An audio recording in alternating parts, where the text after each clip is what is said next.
할렐루야. 오늘 예배를 통하여 하나님께 영광 올려드리는 저와 여러분이 되기를 소망합니다. 오늘 이스라엘의 모세가 바로에게 나가서 그 재앙을 내리는 그 실질적인 그 애굽의 재앙이 시작되는 이야기가 오늘 시작되게 됩니다. 여러분, 첫 번째 재앙이 오늘 본문을 읽었으니 잘 아시겠죠? 무슨 재앙입니까? 피의 재앙이죠. 사람의 몸은 그 수분으로 많이 한 70%가 이루어졌다고 하는데, 사람의 그 수분 가운데는 피가 많은 양을 차지하고 있습니다. 저같이 70kg 정도가 조금 이렇게 넘는 사람들은 몸속에 있는 피가 한 5에서 6kg 정도 된다라고 합니다. 5에서 6kg 많은 양인가요? 많으면 많다라고 이렇게 말할 수도 있고 생각할 수도 있지만은 그렇게 많은 양은 아닌 것 같아요. 5리터, 6리터 정도 되는 그 피를 그냥 한 바가지로 그냥 이렇게 싹 부어버리면은 그 정도밖에 안 되는 양 아니겠습니까? 그 정도의 그 5리터 정도에 되는 그 피에서 우리 몸이 한 30% 정도 되는 그 피를 손실하게 되면은 과다출혈로 사망에 이르게 된다라고 합니다. 한 2리터 정도 되는 것이겠죠. 그러니까 우리의 몸속에 피라는 것은 정말 중요한 것이죠. 그래서 성경에도 우리의 생명이 피에 있다라고 할 정도로 성경에서도 그 피가 우리에게 참 중요하다라고 말씀하고 있습니다. 우리 기독교를 한마디로 말한다고 한다면은 피의 종교라고 말할 수 있습니다. 무슨 종교라고요? 피의 종교. 우리는 예수 그리스도의 거룩하신 보혈, 그 피를 믿는 종교입니다. 그리고 성경의 처음 죄가 무엇이었죠? 성경에 나오는 처음 지었던 사람의 죄가 무엇이었죠? 그 아담과 하와 선악과를 먹어서 타락해서 그 죄가 우리 가운데 들어오지 않았습니까? 그때 그 아담과 하와가 했던 행동이 무엇이었나요? 나뭇잎을 가지고 자기의 그 벌거벗음을 가리었습니다. 그런데 그 하나님께서 그것을 꾸짖으시고 무슨 옷을 해 입혀 주셨나요? 가죽 옷을 입혀 주셨죠. 가죽 옷을 입혔다라는 것은 그냥 가죽이 있었던 것이 아니겠죠. 어떤 동물이라든지 그 짐승의 그 가죽을, 그 동물을 죽여서 그 가죽 옷을 해 입혀 주셨다는 것을 말해 주는 것입니다.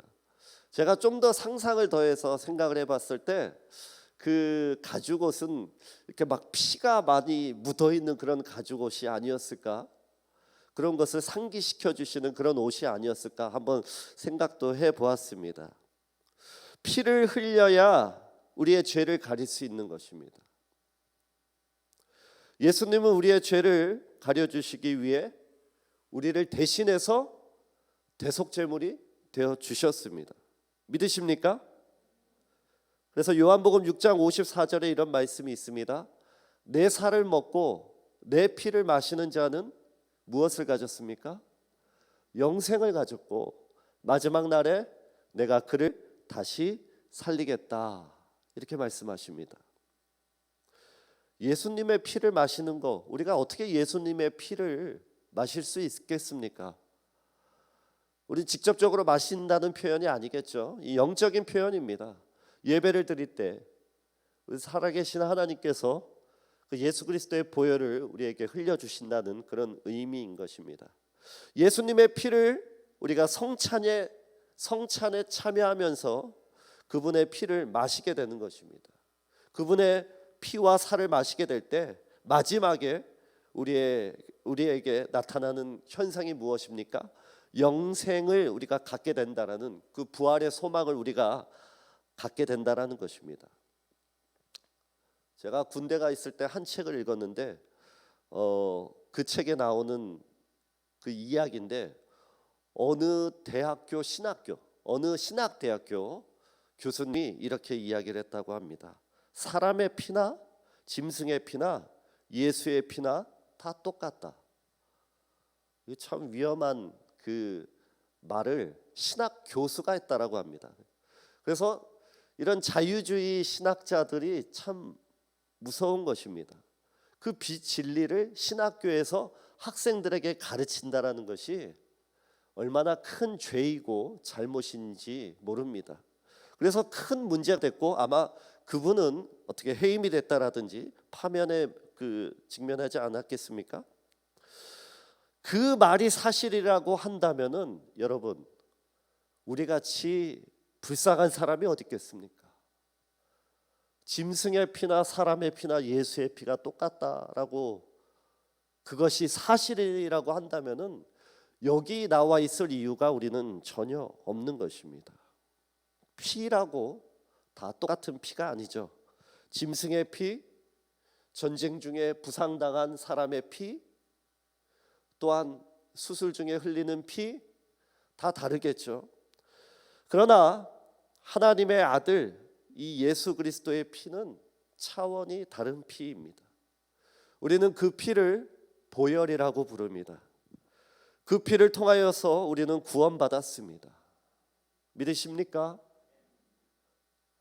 그럼에도 구원받지 못한 참 불쌍한 사람들이 이 세상에 참 많이 있습니다.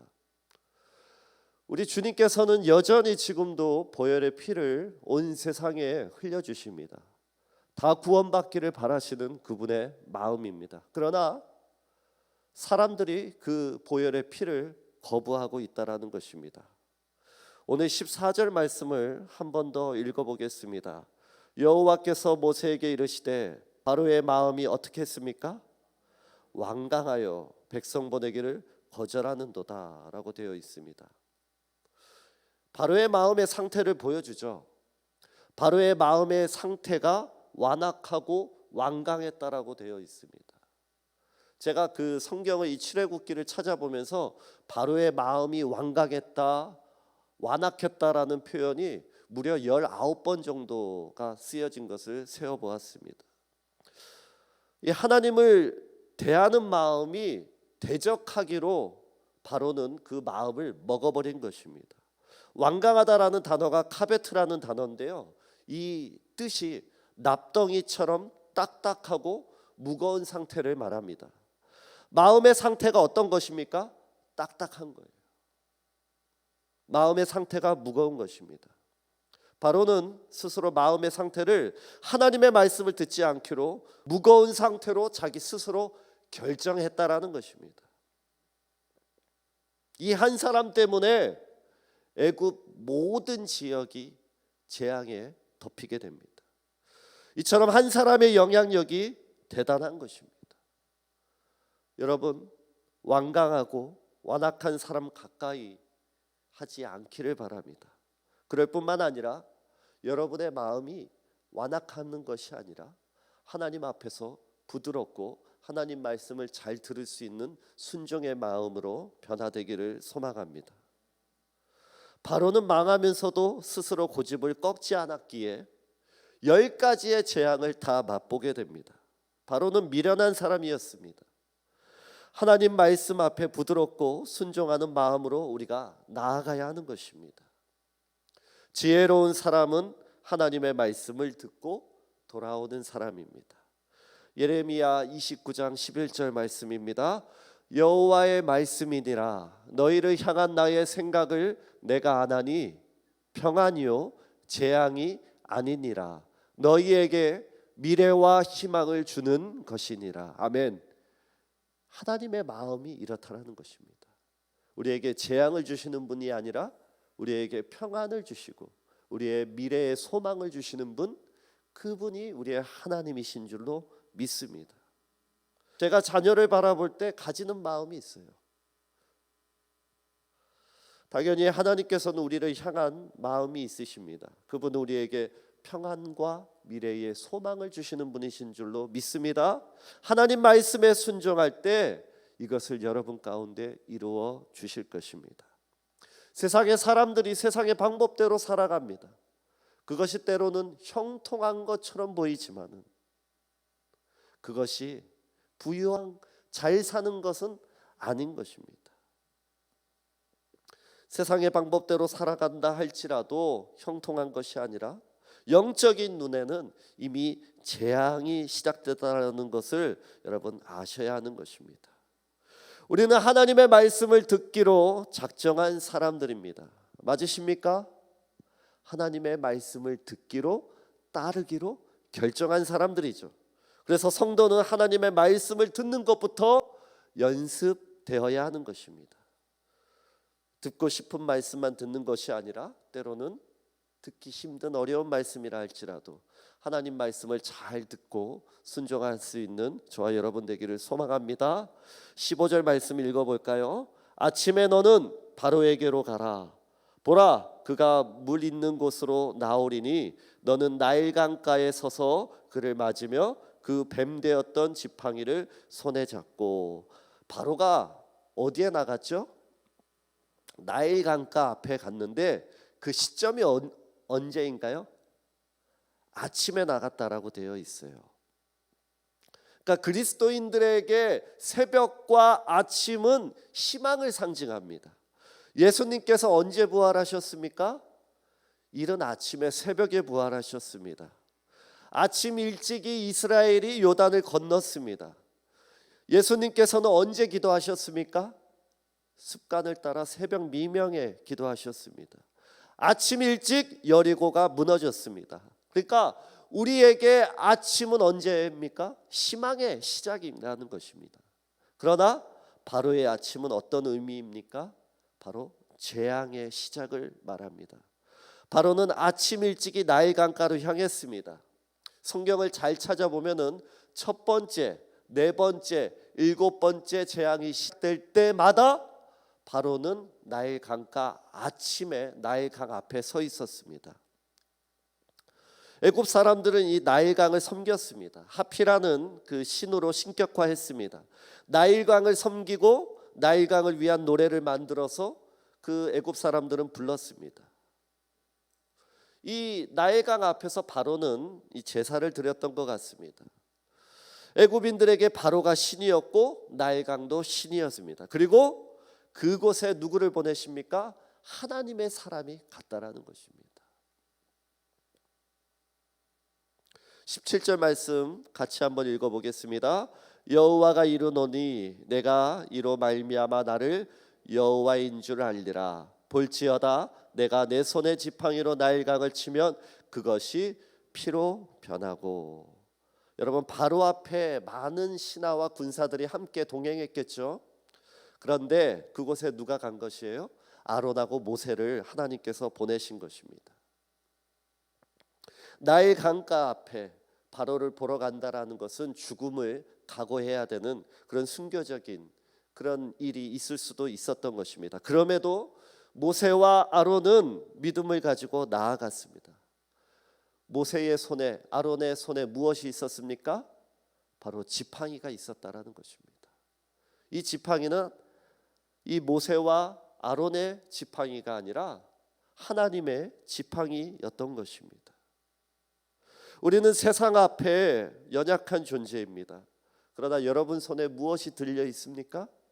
하나님의 지팡이가 들려 있다라고 한다면은 우리는 세상 앞에 담대하게 나갈 수 있는 것입니다. 시편 23편 4절 말씀에 뭐라고 되어 있습니까? 내가 사망의 음침한 골짜기로 다닐지라도 해를 두려워하지 않을 것은 주께서 나와 함께 하심이라. 주의 지팡이와 막대기가 나를 안위하시나이다. 아멘. 주의 지팡이를 잡고 승리하시는 저와 여러분 되기를 소망합니다. 강하게 담대한 마음으로 세상 가운데 우리가 나아갈 수 있다라는 것입니다. 18절 말씀 보겠습니다. 나일강에 고기가 죽고 그 물에서는 악취가 나리니 애굽 사람들이 그 강물 마시기를 싫어하리라 하라. 아멘. 고기가 죽고 그 물에서는 어떻게 무엇이 납니까? 악취가 날 것이다. 여러분, 18절 이 생명을 주는 나일강이 피로 변하고 죽은 강이 되었습니다. 하나님의 능력, 그 지팡이를 칠 때 그 나일강이 피로 변해서 모든 것들이 그 물고기가 죽고 악취로 변한다라는 것입니다. 죽은 강에서 보여지는 현상이죠. 첫째로는 고기가 죽었고, 둘째는 그 물에서 악취가 나게 되었습니다. 우리는 TV를 통해서 중금속에 함유된 그 오폐수를 흘려보내 가지고 물고기가 죽고 악취가 나는 그런 뉴스를 많이 접했습니다. 그곳에서 생명을 기대할 수가 없죠. 그곳에는 모든 것이 죽고 악취가 나게 되는 것입니다. 그러나 여러분, 물만이 아니라 사람 또한 그렇습니다. 하나님께서는 우리를 만드셨고 우리를 살아있는 생명이 되게 하셨습니다. 그러나 예수 그리스도를 모르는 사람은 영적으로 죽은 사람입니다. 그 안에서 생명을 우리가 기대할 수가 없습니다. 그럴 뿐만 아니라 악취가 나는 그런 썩은 내가 진동하는 사람이 된다라는 것입니다. 바로는 영적으로 죽은 사람이었고 하나님을 대적하는 자였습니다. 하나님은 심판을 즐기시는 분이 아니십니다. 하나님의 성품은 원래 사랑이십니다. 지금도 우리를 사랑하시는 분이십니다. 그러나 필요에 따라 재앙도 주시고 심판도 하시지만은 그분은 여전히 우리를 사랑하시는 분이십니다. 여러분, 완악한 마음을 버리고 하나님을 대적하는 것이 아니라 하나님의 말씀에 순종할 수 있는 여러분 되시기를 바랍니다. 우리 24절을 한번 볼까요? 애굽 사람들은 나일강 물을 마실 수 없으므로 나일 강가를 두루 파서 마실 물을 구하였더라 라고 되어 있어요. 물이 피로 변하니까 물을 마실 수가 없겠죠. 애굽 사람들이 곤욕을 겪게 되었습니다. 마실 물이 없어서 강 주변을 따라 땅을 파 내려가는 것입니다. 그곳에서 이런 그 식수, 필터링된 물을 찾는 것입니다. 나일강은 4대 문명의 발생지였죠. 그 물을 마셨고 그 물을 통해서 곡식을 거둬들였고 그곳에서 물고기를 잡아서 먹는 아주 풍요의 상징이 나일강이었습니다. 그러나 나일강이 죽음의 강이 되어서 백성들이 땅을 파서 마실 물을 찾았다라고 되어 있습니다. 그럼에도 바로가 23절에 보면요, 어떻게 행동하느냐? 바로가 돌이켜 궁으로 돌아가고 그 일에 관심을 가지지 아니하였다라고 되어 있습니다. 참된 지도자가 아니라 무책임한 지도자라는 것입니다. 그러나 여러분, 예수님은 자기의 몸을 버려 우리를 살리시기 위해 이 땅에 오셨습니다. 지도자는 어떻게 해야 되느냐? 자기 자신을 희생해야 된다라는 것입니다. 예수님은 참된 지도자이시고 우리를 구원하신 구원의 피가 되십니다. 예수님은 이 가나의 혼인잔치에 가셔서 물을 포도주로 바꿔주셨죠. 포도주로 만드셨습니다. 예수님께서 십자가에 달리셔서 죽으실 것을 그 상징의 의미로 보여주신 것입니다. 나일강은 죽은 강이 되어 물고기가 죽고 악취가 났지만은 예수님의 피는 우리에게 생명을 주십니다. 모든 사람을 구원과 영생으로 인도하시는 거룩하신 보혈입니다. 그래서 예수님 그분이 우리의 참된 영생수가 되어 주시는 것입니다.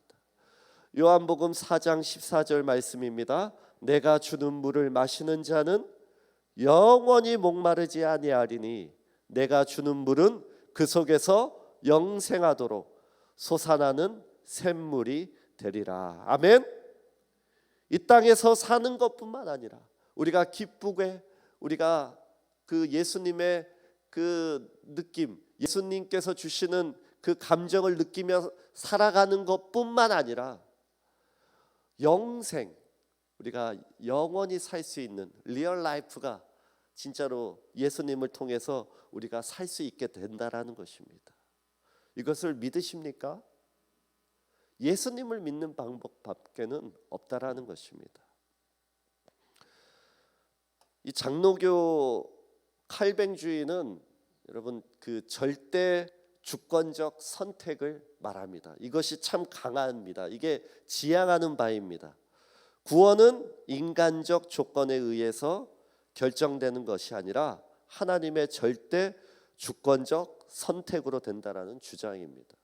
맞는 말입니다. 그러나 우리 성결교가 지향하는 것, 강조하는 바는 무엇이냐? 이 웨슬리안 그 신앙을 많이 따르는데요.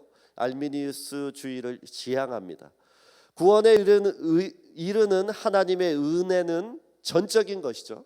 그것을 부정할 수는 없습니다. 그러나 그 구원의 은혜를 받기 위해서 무엇이 필요하냐? 우리의 인간적인 의지적 결정도 중요하다라고 생각합니다. 우리는 구원의 은혜를 받기 위해서 여러분 생명을 걸어야 하는 것입니다. 생명을 얻기 위해서 우리의 생명을 거는 것입니다. 하나님의 구원의 은혜는 예수 그리스도를 통하여서 그분만을 통하여서 우리에게 열어주셨습니다. 그러나 그 은혜를 누구나 받는 것이 아닙니다. 여전히 거부하는 사람이 많습니다. 하나님은 우리에게 강압적으로 일하시는 분이 아니시죠. 하나님께서 우리가 구원받도록 은혜를 주시고 성령을 통하여서 믿음도 주시지만은 우리가 해야 되는 것은 무엇입니까? 그 은혜를 누리기 위해서, 그 우리가 믿음을 갖기 위해서 열심히 우리가 하나님 앞에 나아가야 된다라는 것입니다. 은혜와 믿음을 받아들일 수도 있고 여러분 거부할 수도 있는 것입니다. 하나님은 우리를 로봇으로 만들지 않으셨어요.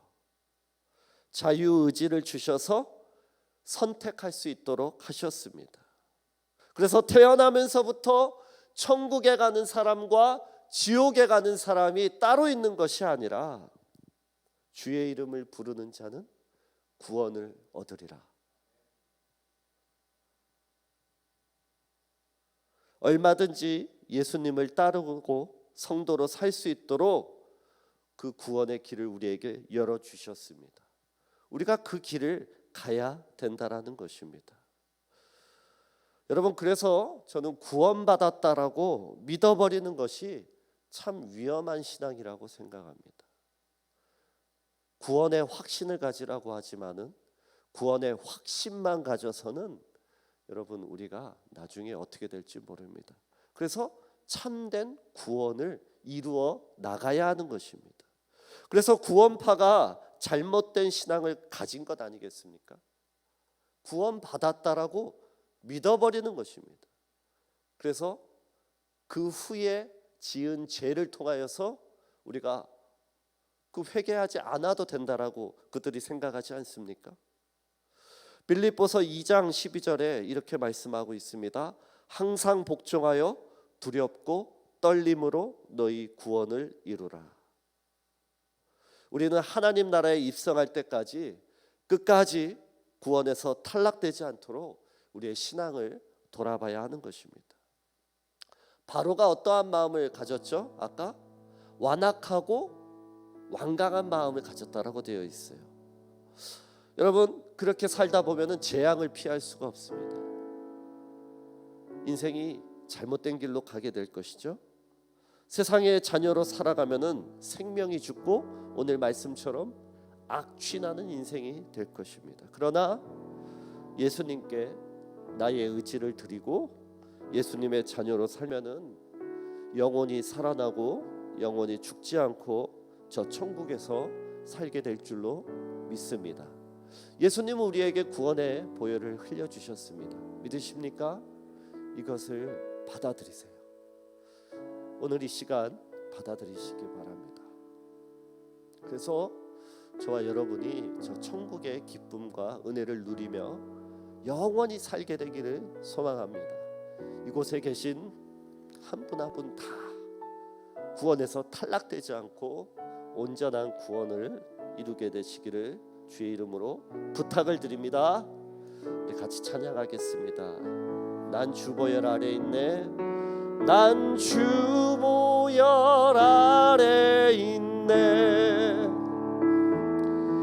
난 원수의 어떠한 공격에도 더 이상 넘어지지 않네. 난 주 보혈 아래 있네. 난 주 보혈 아래, 난 주 보혈